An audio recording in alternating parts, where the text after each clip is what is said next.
All right, hello, welcome everyone. Thanks for tuning in. This will be our series that's focused on answering questions that tend to come up regularly from patients that want to know how best to look after their correction and different expectations that they should have for their correction and how their body's going to heal and recover. Erin, what's our first question? Our first question is, how do I ignore tightness in my neck after an adjustment, and is it normal? So, great question. The tightness in the neck is pretty normal. Not that everybody gets it. I'd say probably more people get some sort of tightness than don't. But it's very common, especially in patients who, if there's any sort of ligament instability that they had in their neck, it's very common that they will have some tightness as their body heals and shifts. Especially noted when patients commonly crack their own neck. And when they do that, what they're doing is they're essentially stressing those ligaments a little bit, and then they're relieving that pressure.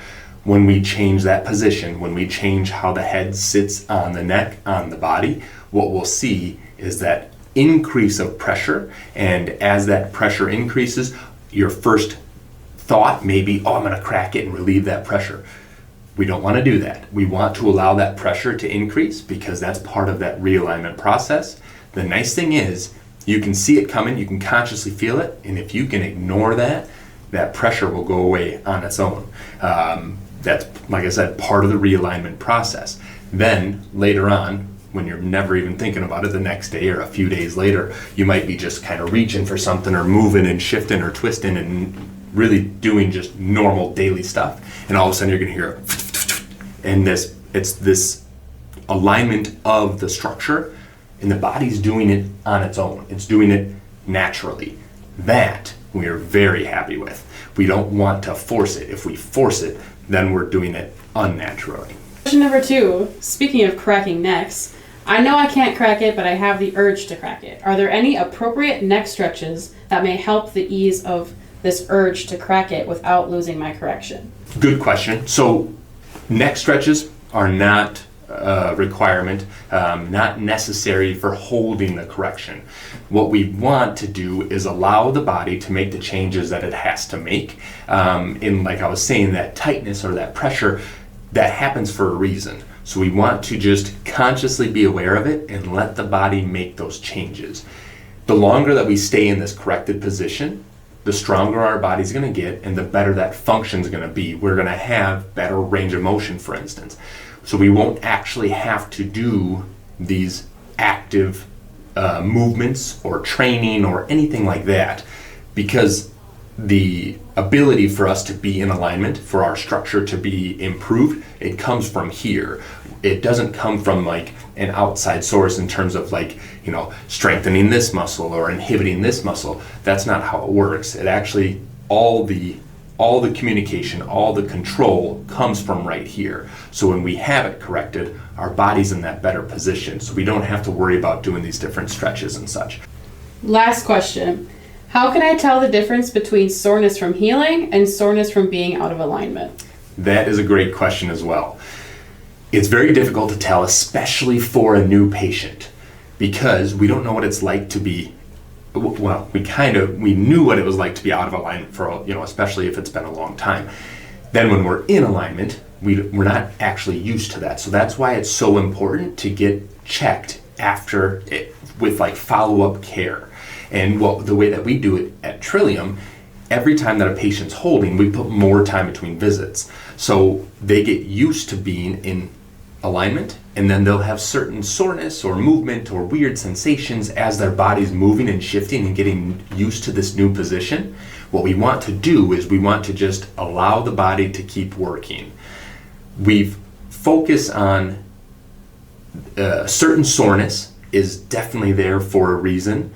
It's difficult to know if it's good or bad soreness initially. As we're holding, as our posture's improving, the muscles are working differently. The muscles, as they are unbalanced, when we bring them into balance, we're going to have different soreness. Many times it's going to be soreness that we've never had before, or we can't ever remember having this type of soreness. That's a good soreness, especially when we're in alignment. Now, If we're out of alignment and all of a sudden we have these really unusual pains and that sort of thing, then that's a bad thing.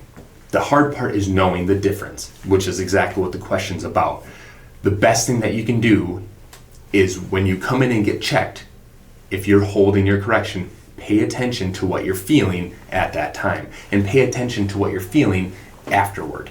Now, for instance, if someone's trying to figure out when they're out of alignment, a lot of times we focus on if you have these, if you've been holding for 6 months and all of a sudden out of the blue you have this new random pain or this new random dysfunction in the body, and you're like, what is going on? Generally, if that goes away relatively in a short amount of time, say, if you worked really hard that day and you ended up having some low back soreness and you were like, you went to bed, you woke up the next morning and that soreness was gone, perfect. That's exactly what we're looking for. Your body adapted and made the changes, it healed, it got stronger. The next day you woke up feeling good. We love that. Now, if you were to wake up the next day and all of a sudden that soreness turned into kind of more of a sharp pain, or if that pain, say, lasted for the next 5 days, that sort of thing, that's more of an indicator that you probably pushed the body too hard and now lost your correction. And this isn't to say, this isn't perfect by any means. This isn't, cookie cutter sort of thing like, oh, you've got this, we know you're out of alignment. The only way we truly know if you're in or out of alignment is by measuring your posture and measuring your legs for a leg length discrepancy. That's how we know. And then what we do is we compare those structural changes for whether you're in or out of alignment to then say, hey, you are in alignment. Those things that you're feeling, those are happening for a reason. And so that's where we work together with the patient and we say, here's your education. Now you apply it to your life. And then, like I said, every time that we're holding, the nice thing is you now have reassurance. You know that what you're feeling was there for a reason. Every time you're holding, we put more time between visits so then you can just keep healing. Thank you. Hopefully answering these questions was helpful.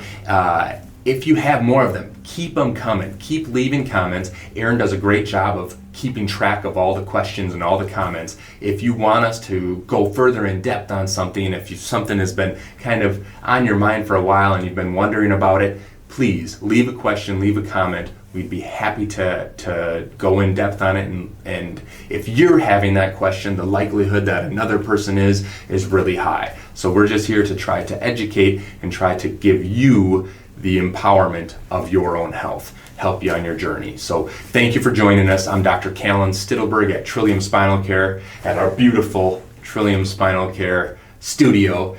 Thank you guys. Thanks for tuning in. We'll see you next time. Have a great day.